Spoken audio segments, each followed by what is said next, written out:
In the early 1960s, Gresley's legendary A4 Pacifics were working out their last days on the East Coast metals north from King's Cross. This was an era that finally drew to a close in the summer of 1963. To most it seemed inconceivable that an A4 would ever return, and East Coast memories would be confined to celluloid. However, 30 years later came a new generation of enthusiasts with rather different ideas. Nigel Harris, editor of Steam Railway, takes up the story. This is Peterborough, not only the home of Steam Railway magazine, but it's also an important station on Intercity's Showpiece main line from London to Edinburgh. Even 12 months ago, the very idea of steam running on these metals would have been inconceivable. It was on this station, whilst waiting for a train to York to go to the National Railway Museum, that the idea of running an A4 from King's Cross to Peterborough first evolved. Steam Railway publisher Clive Nichols and I stood just a few feet away, talking about whether it would be possible. In April 1994, the process by which BR was to be privatised got underway, and new rules came to govern the running of mainline steam. A key part of the privatisation process was open access to the network by many operators. There was also a new, sharper commercial approach, so we decided to put it to the test. We contacted Special Trains Director Steve McCall at Euston and put the proposal to him. He listened patiently and then started the enquiries as to whether this proposal would be possible. Railtrack had to check whether the A4 would fit under every bridge, alongside every platform and past every structure on the 80 miles or so between London and Peterborough. At York, this task fell to Rod Bennett, who spent about a month checking this very important data. After a rather agonising week or two, the phone eventually rang on my desk and it was Rod Bennett to tell us the programme was on. However, this was only the end of the beginning. It was a tip of the most enormous iceberg. For what followed was a mass of meetings, negotiations and discussions. The locomotive had to be number 6 09 Union of South Africa. We wanted the BN91 maroon rake of Mark 1s. There was an awful lot to organise. As well as special trains and Railtrack, we had to deal with the Severn Valley Railway, who look after 6 09 Union of South Africa, and the Nene Valley Railway, where we wanted to turn, coal and service the locomotive at the northbound end of its run from King's Cross. Eventually, all the pieces fell into place and we had a workable plan. Now we had to market it and sell it. Would the readers want to buy it? The final go-ahead for the Elizabethan came via a telephone call to my home at 10 o'clock one Sunday night. It was a day before Steam Railway was due to go to press. The cover and most of the news pages were already done. The Monday morning saw a very early start by Mel Holly and I, remaking the cover and remaking the news pages to take account of this historic event. It was a very nervous time for the Steam Railway team, but eventually publication day dawned and the magazine appeared on the newsstand. We need not have worried. Within a day and a half, all 442 seats aboard the Elizabethan for Saturday, October the 29th, 1994, had been snapped up. It was a tremendous success. But we had many disappointed people who would call, sadly, just too late to book. So, after further negotiations with Railtrack and Special Trains, we got permission to run the train again on the Sunday morning, October the 30th. There was a lot to arrange. Because number 9 would arrive head first back in King's Cross, we would have to make arrangements to turn it, coal it, service it and water it. The train itself would have to be cleaned, and Saturday night isn't the best time to get a gang of train cleaners. Again, there was a lot to arrange, but thanks to some strenuous efforts, this time by Bernard State of FSS, everything fell into place once more, and the Elizabethan was on again. As the Saturday morning dawned rather grey, but with some watery sunshine, it only remained to enjoy the day, if we could. We'd had several last meetings to make sure that we'd thought of all eventualities, dotted all the I's, crossed all the T's. There was nothing more we could do.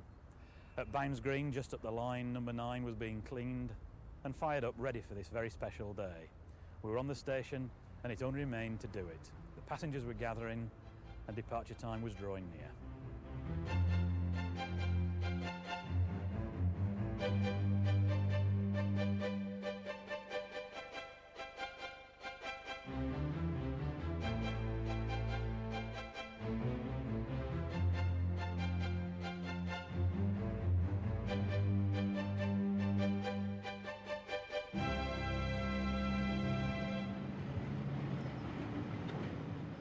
At 8:30, the stock arrived, headed by a parcels liveried 47 and 60009 at the rear. Note the green liveried Class 47 Captain Peter mainstay to the left of the A4. This had been arranged to add to the 1960s atmosphere.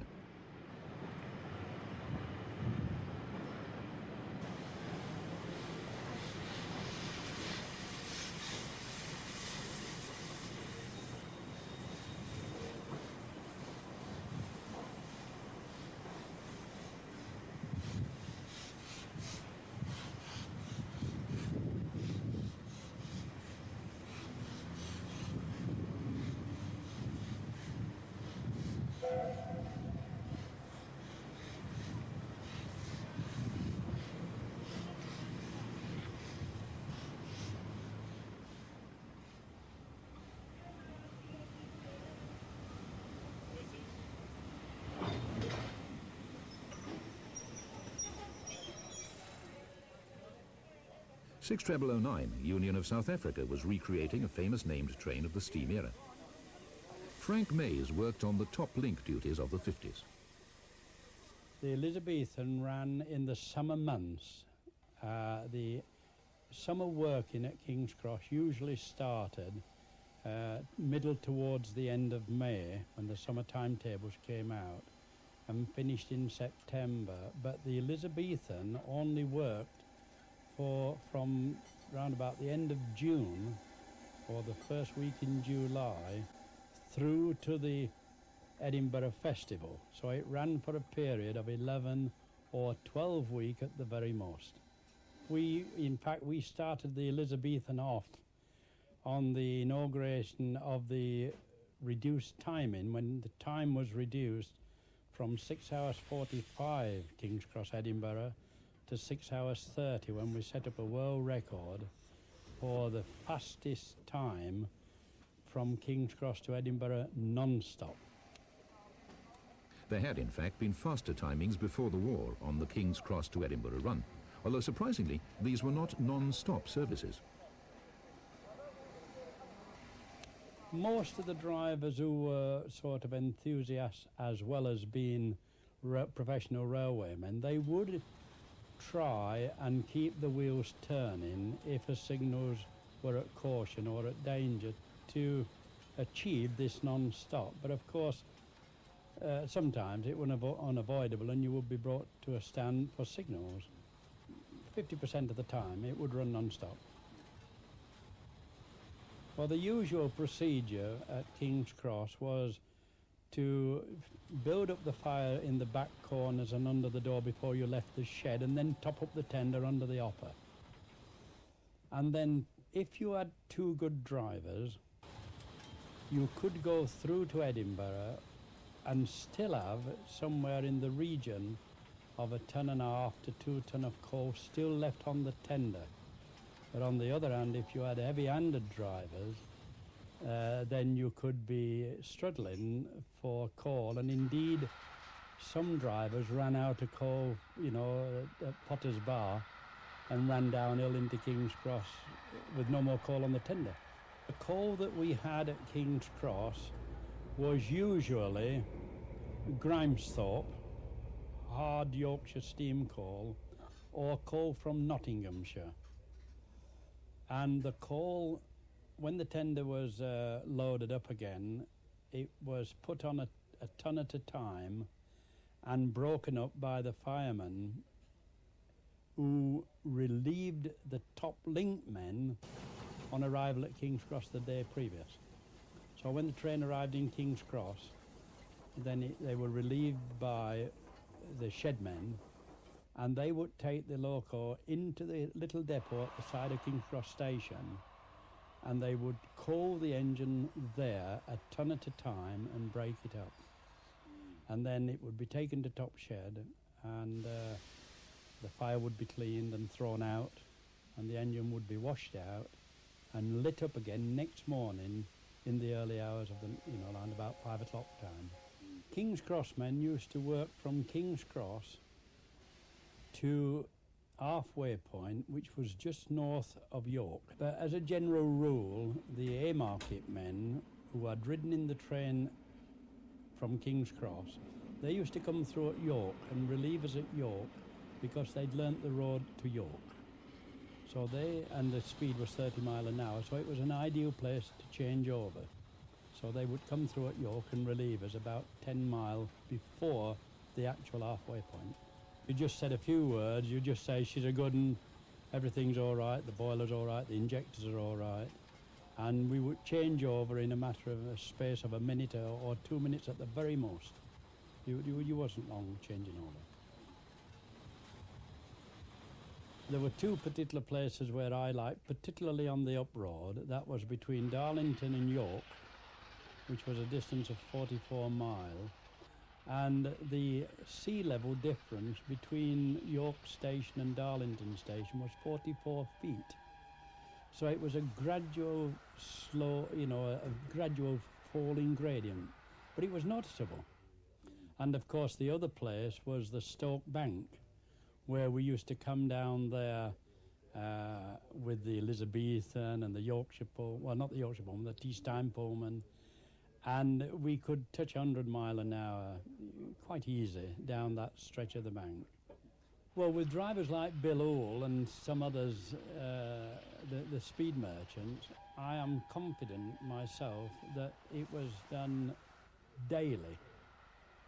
But with drivers like my driver, Sid Tappin, who was a very economical and sensible driver and very careful driver, very rare. 90 mile an hour, 93 or 94, but seldom 100 or more. Other drivers gloried in speed. For them, 100 miles per hour running was the norm, with little thought for coal consumption or the fireman's aching back. I worked with Bill Hoole, who was the famous driver in 1953, from February to the introduction of the summer working in May. And it was altogether a period of about 12 weeks.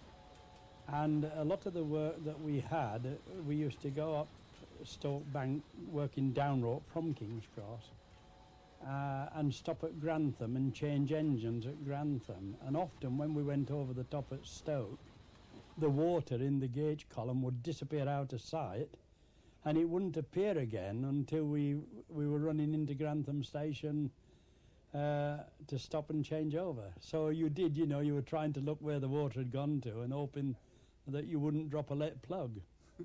But Bill didn't, he took it all in stride. He was so used to it that it didn't worry him. A generation later, as another A4 prepared to leave the terminus, they were taking no chances. Everything was running to schedule, and 9:30 was fast approaching.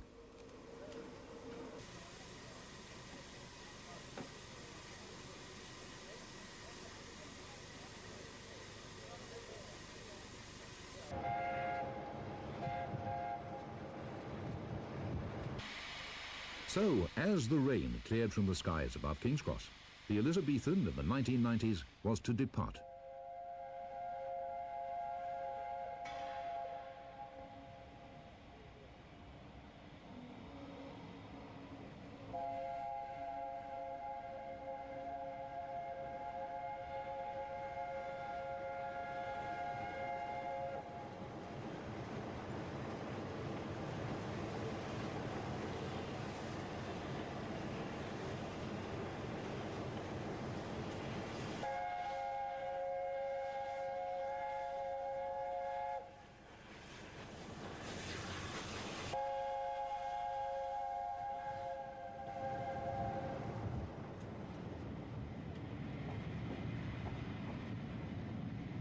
We are passing through the 528-yard gasworks tunnel.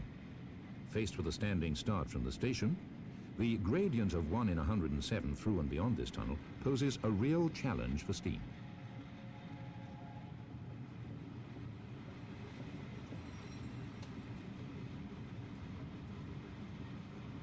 The area between gasworks and Copenhagen tunnels once consisted of a maze of junctions and approach lines linking with Top Shed and the surrounding yards. Gasworks tunnel can be seen in the distance, while the clock tower of St Pancras can just be seen beyond. Copenhagen tunnel is seen in this view. The area above the portals was the site for the house which featured in the famous Ealing comedy, The Lady Killers.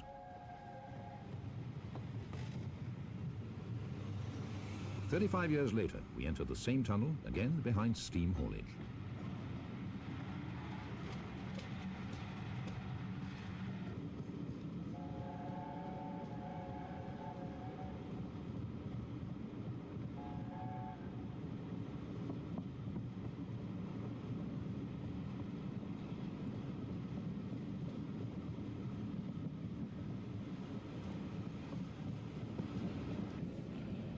I'm enjoying it a lot, and it brings back quite a lot of memories, because 30 years ago, when I was a much younger man than I am now, that I went on the RCTS SLS Jubilee Requiem, appropriately behind this engine from King's Cross to Newcastle.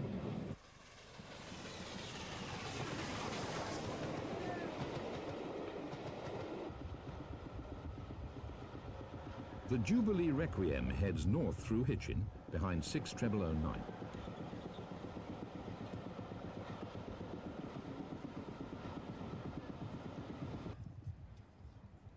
"30 years later, we're looking from the same overbridge seen in that archive film. Number 9 is approaching the bridge and will soon pass through Hitchin station. The train had in fact worked north via the Hertford Loop, rejoining the East Coast Main Line at Langley Junction to the south of Stevenage.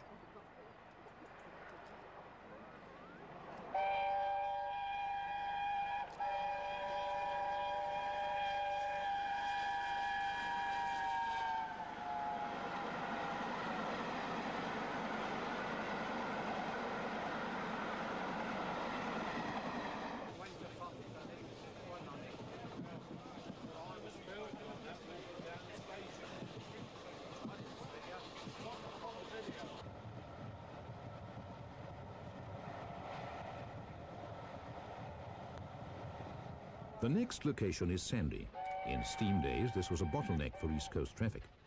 Today, the track has been quadrupled.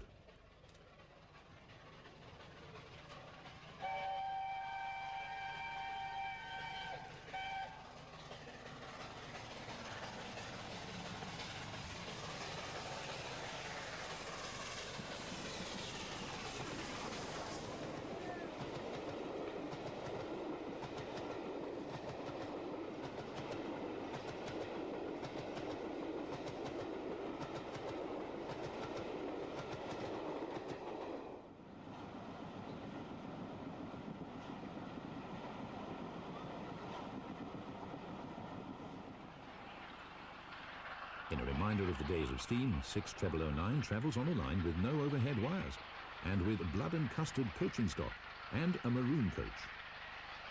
The scene could very well be the East Coast Main Line in the 1950s. Only the network liveried coach gives the game away.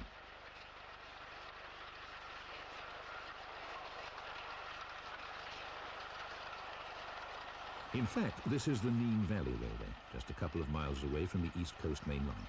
It was here that number 9 would be heading, but more of that later.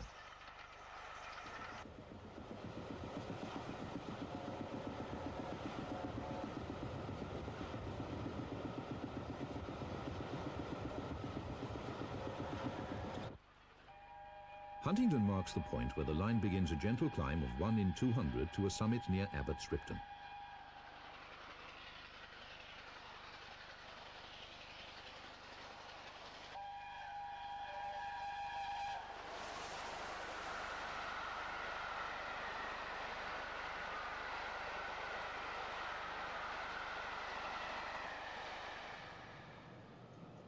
Like the Elizabethan of an earlier era, food was served on the outward journey.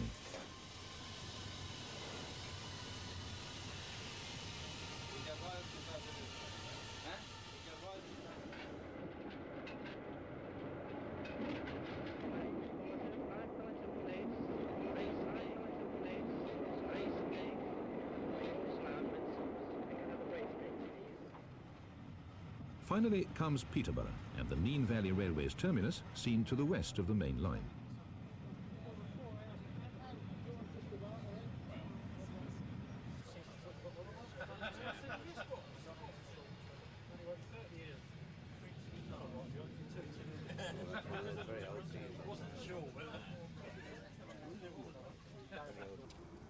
At Peterborough, number 9 was detached and ran round to take the train tender first to Fletton Junction and the Nene Valley Railway.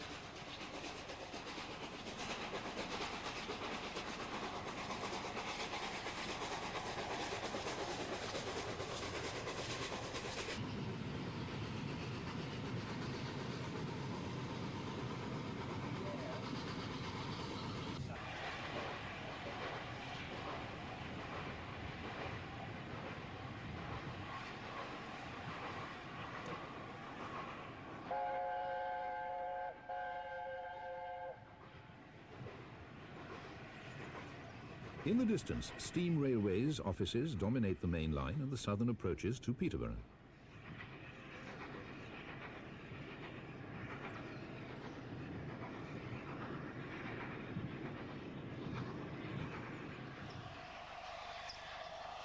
Finally, Wansford was reached, where huge crowds would greet the first ever A4 to visit this preserved line.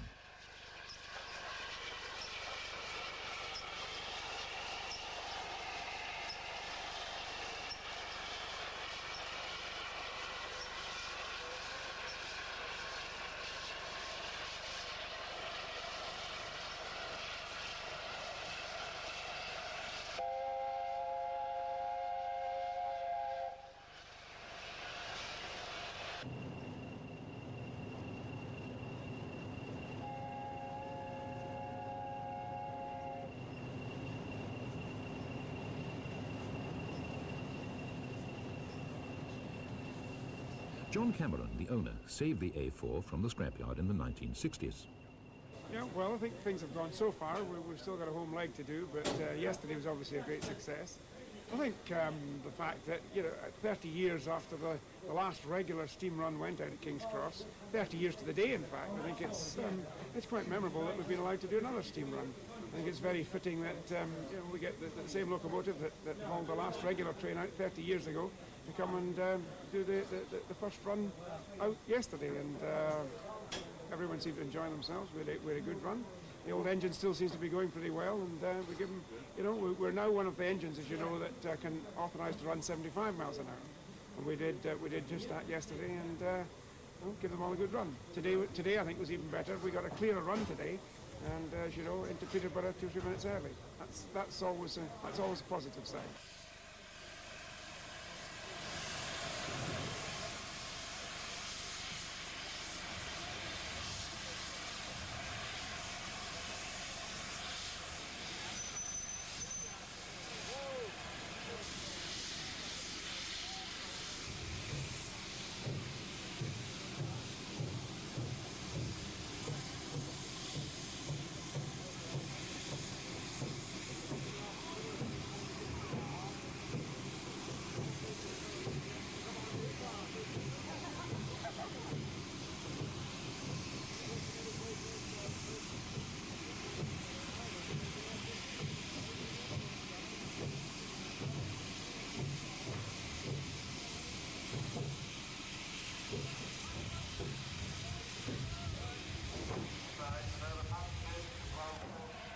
With the loco turned, a tender first journey was made back to the main line. By the time the loco had reached Peterborough and run round its train, darkness had descended.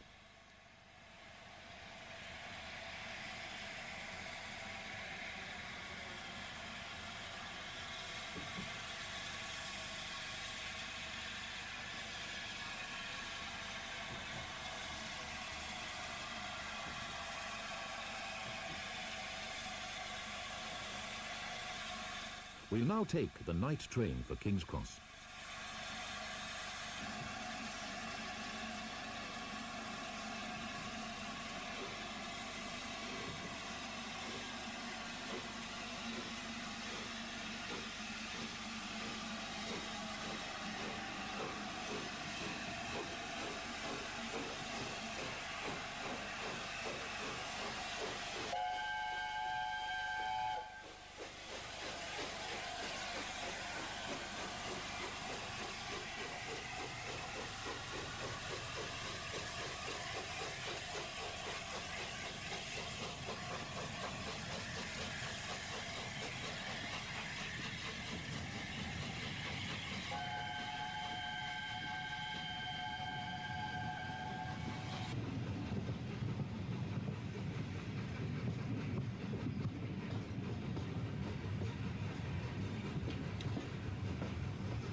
Hitchin, and number 9 passes on the slow lines in torrential rain.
Finally, arrival in King's Cross.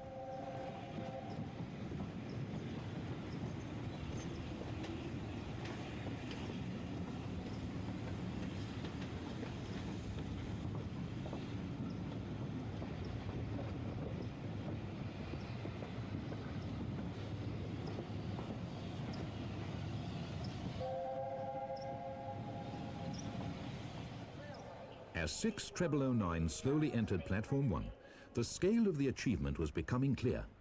The tradition of steam and Gresley's magnificent streamlined Pacifics had been recreated. Once again, an A4 was where it should be, under the roof of King's Cross.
One of the most common questions we were asked over the weekend by passengers on the train was, what are you going to do next?